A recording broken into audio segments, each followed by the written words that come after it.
Update. Am I the a-hole for leaving my wife over a computer? Original post. I, 26 male, have been married to my wife Emma for 4 years. She was a social work major who I met in one of my gen ed classes. I explained to her I was a mechanical engineering major. She then asked if I could tutor her in math, and that's how we began dating. Afterwards, I decided to get my master's in Japanese to help me gain more career opportunities. My wife thought it was a silly idea and said she wouldn't be funding it, so then we decided to keep our finances separate. It wasn't a big deal since I was still working anyways. I just had less free time. So, she was making more than me during this time. It paid off, and I recently landed a high-paying job, and with that came more stress due to me having to travel to Japan often. I've really been wanting to get into gaming, so I invested in computer parts costing around $1,500. Once I took the parts out of the box, my wife noticed the receipt and asked how I could be irresponsible with my money. She assumed I still made the same amount, but when I told her that I make triple that amount now, she began giving me the silent treatment. During this time, I began to notice my things were going missing. I wanted to go fishing with some friends one time, and when I was looking for my rods, she must have noticed and said she had given them to her uncle. I told her not to take my stuff without asking, but didn't mind too much because they were old, so I just bought some more. Another time, I was about to go to the gym and I was looking for my pre-workout. I always keep 3 jars. I luckily had a can of Monster and that helped. I asked my wife when she got home from work and she said she gave them to her cousin. I asked her to reimburse me because they cost $50 a jar, and she said I make enough to replace them and just ignored me for the rest of the day. One day when she thought I was asleep, she was talking to someone on the phone, explaining how she's going to move her parents into our house. She hadn't explained this to me. We only have 3 rooms. One is her office, one is my office/game room, and the other is our bedroom.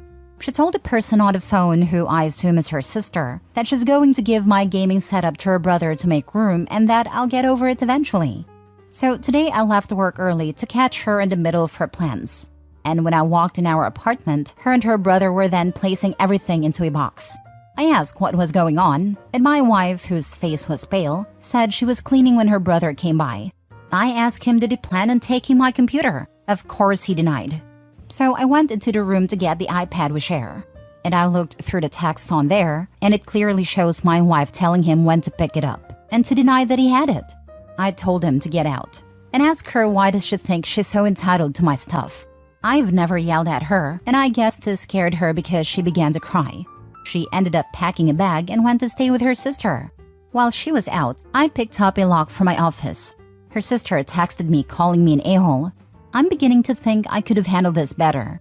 I'm looking for advice. Now for the top comments before reading the update. You're not leaving her over a computer. You're leaving her for repeatedly stealing and lying to you. Get the heck out. Stealing, lying, making major life decisions without you.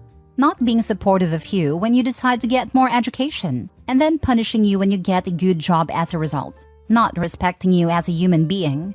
Yeah, saying leaving her over a computer is a ridiculous way to put it. The computer is just the straw that broke the camel's back. The room thing would be my breaking point. Let him move in, cause I'm out of here. Hopefully you can afford a monthlies. Not the a-hole, but your soon-to-be ex is a spiteful bee. Put everything but the necessities in a paid storage unit, and cut your losses with this horrible person. Not the a-hole. Sounds like she doesn't respect you. Maybe also a bit bitter, as it sounds she got really funny once she learned you were earning more than she thought. Agreed. She mocked him for taking courses to learn Japanese to better his job prospects. When it played out exactly as he knew it would, she got petty.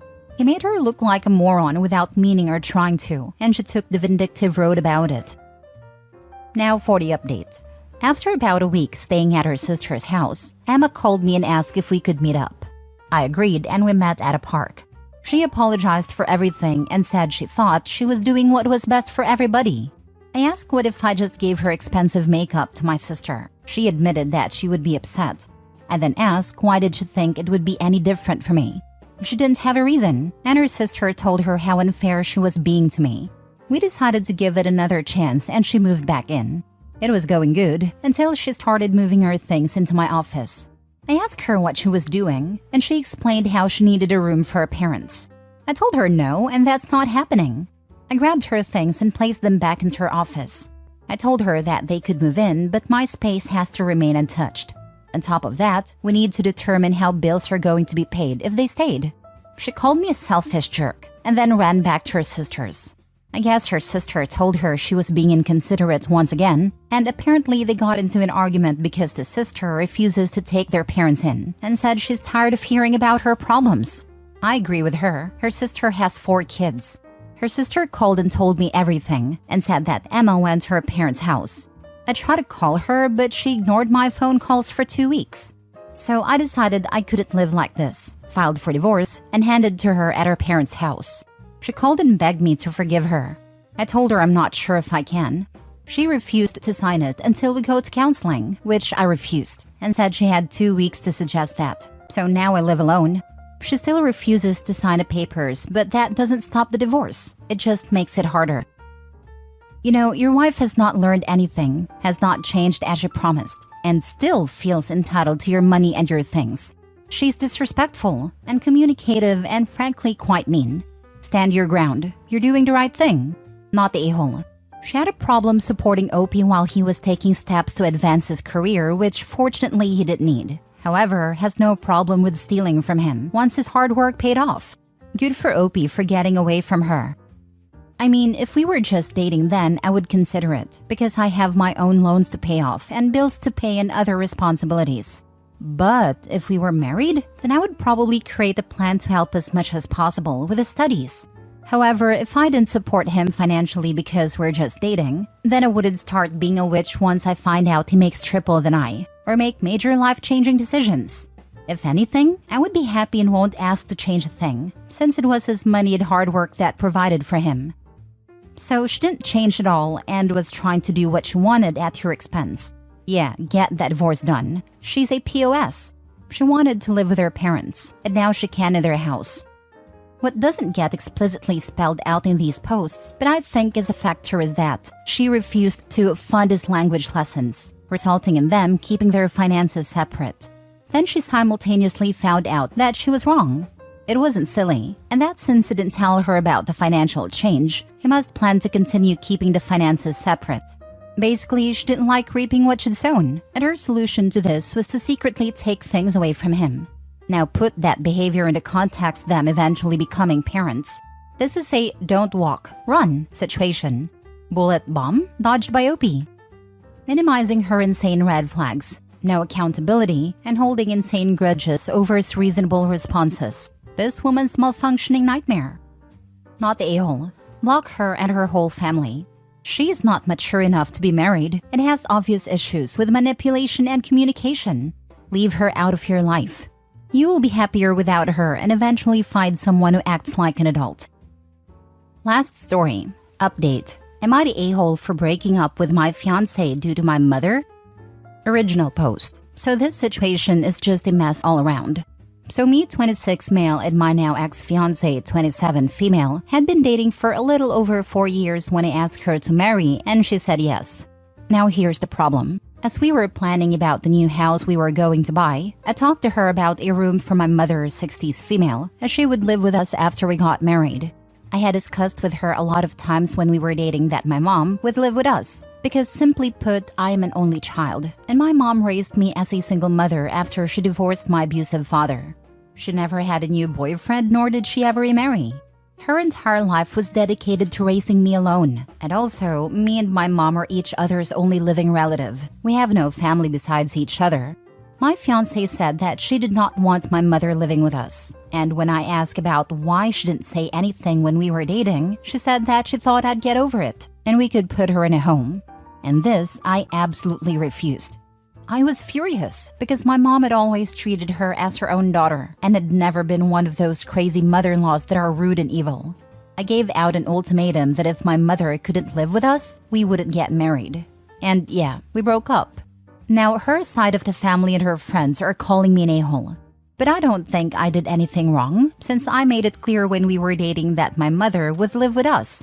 So am I the a-hole? Now for the top comments before reading the update. Dementia patients need constant attention as the disease progresses. I wouldn't know what your fiancé was imagining, but could you thought that your mother is living alone now just fine? So why have her move in with the two of you? You would lose all privacy. Newly married couples need privacy. Then when the disease progresses, that she would be put in a home. Unless you're extremely wealthy and can hire help caring for a dementia patient is far too much for two people. If there is no way to salvage this relationship with her, then may I say have your mother move in with you now, before you start another relationship. That way, any woman will know exactly what her future will look like with you. Also, you will get a chance to understand what you're thinking of taking on. I still remember the night when I was a teen that my family had an elderly woman pounding at our door in the middle of the night during a raging thunderstorm, screaming that her husband had fallen into the well and we needed to help him. Turned out her husband had died years ago. The poor woman had dementia, and like OP, the family refused to put her in a home where she could get the care and supervision she needed. That poor woman wandered for hours in a massive thunderstorm in her nightgown before coming to our house, desperately trying to find someone to help her husband. OP would be far better off researching the best medical facilities where his mother can get the care she needs than to insist his new bride be forced to share her new home with a dementia patient. Not all care homes are awful, and there are some amazing ones out there that actually recreate a small village for dementia patients, with shops, hair salon, movie theater, everything that allow them to live as close to a normal life as possible while staying safe and cared for. Maybe you can find some sort of duplex where your mother is close but you both have your privacy. It's too late for this woman, and that's fine under the circumstances. But very few women in their 20s and 30s would be happy living with a woman in her 60s who could go on for decades. Edit: I should have mentioned this, but our family has a history of dementia settling in around early 60s, and my mother has started to show signs of forgetfulness. That's why I want to keep her as close as possible. I will be the primary caregiver. She has plenty of savings to cover the cost of her treatment and 2 apartments in her name, one she currently lives in and one we have put up for rent. After moving her in with me, I will sell one of them and will hire a full-time nurse after her dementia starts getting worse.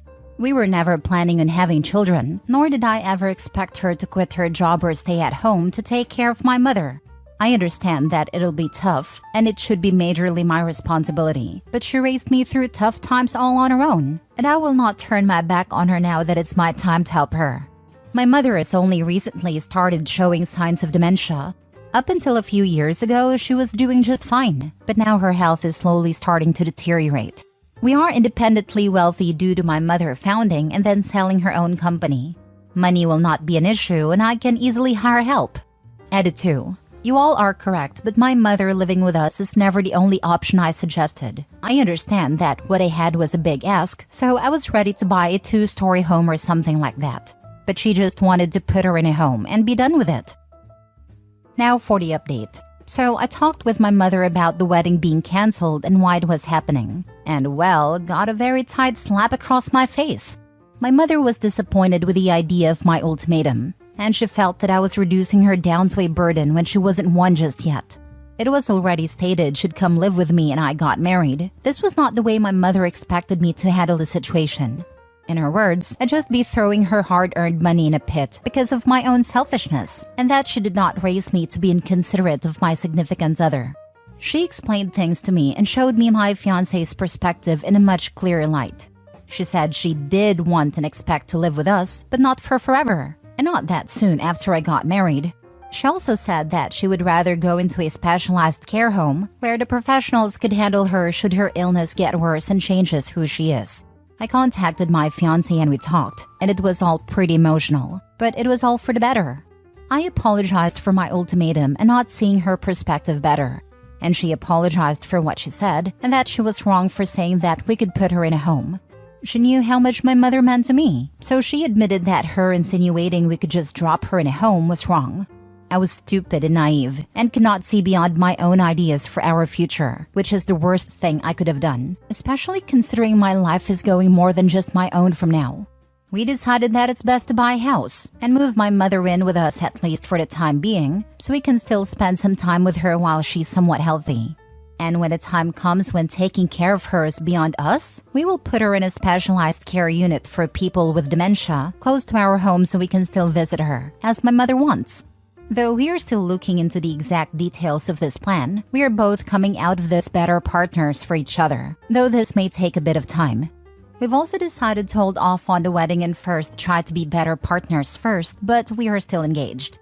Also, we'll be going on a trip around the world soon, so we could live our life as a couple a bit before my mother moves in. I know there'll be challenges, and I know I'm not prepared to handle everything. But more than anything, if I won't be able to take care of my mother in her final moments, then I at least want to spend some time with her while she's still herself. My mother's diagnosis will be next week. I'm hoping that she's just being forgetful due to her age, but if it's that damned illness, then the possible amount of time with my mother is considerably shortened. Thank you all for your comments. I hope such a situation never comes to any of you. When taking care of her is beyond us, I really hope OP is actually capable of recognizing when it starts to become too much. I have a buddy that I work with that moved his elderly mother with dementia into his house. He thought he could keep an eye on her since he works from home. That lasted all of 2 weeks before he decided that he couldn't do it anymore and that she needed to go into a home with specialized care. It was heartbreaking to not only watch her go through something like that, but also his realization that he wasn't going to be able to look after his mom after all. She passed away a few months later. People don't understand how bad it can be and that it's a 24 hours a day. We had family friends with a similar situation, and a person with dementia just kept turning on the stove burners when no one was looking. And they can't change their behavior because it's a symptom of something unfixable. My gran wanted to go to a specialized care unit when the time comes after caring for her mother for 6 years. Then she forgot she has Alzheimer's and she is paranoid now. I'm heartbroken. She has another personality now trapped inside her. Funny how it started as the mother moving in purely because they were close. Then when things got a bit heated, it turned into she's showing signs of dementia. And then by the edit, she can't drive anymore and is thinking of specialized care homes in the update. Once you're at the can't drive phase, you're well and truly past showing signs. The sign is actually as big as the Hollywood sign, except this one lights up with flashing neon colors.